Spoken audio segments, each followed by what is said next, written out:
ஒரு கப்புள் வந்து புதுசா ஒரு வீட்டுக்கு குடியேறுறாங்க. அப்ப நெக்ஸ்ட் மார்னிங் அவங்க வந்து பிரேக்ஃபாஸ்ட் சாப்பிட்டுட்டு இருக்கும்போது, பக்கத்துல வந்து துணி காய வச்சுட்டு இருக்காங்க பக்கத்து வீட்டுக்காரங்க. அத பார்த்தோனே இவங்களுக்கு வந்து ஒரே ஷாக்கு. துணி எல்லாம் ரொம்பவே அழுக்கா இருக்கு.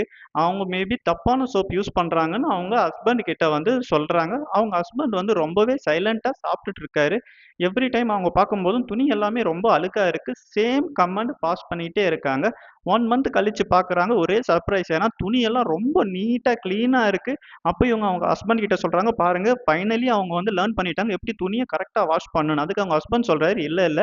இன்னைக்கு மார்னிங் நான் தான் சீக்கிரம் எழுந்து நம்ப வீட்டு ஜன்னல வந்து நல்லா கிளீன் பண்ணேன்." அப்பதான் அந்த லேடிக்கு புரியுது, இத்தன நாள் அப்போ நம்ப வீட்டு ஜன்னல் தான் தப்பு. அவங்களும் கரெக்ட்டா தான் வாஷ் பண்ணிட்டு இருக்காங்கன்னு. ஸோ நம்ப வந்து யாரையுமே வந்து ரொம்ப குயிக்கா ஜட்ஜ் பண்ணக்கூடாதுங்க. ஜட்ஜ் பண்றது வந்து ரொம்பவே தப்பு.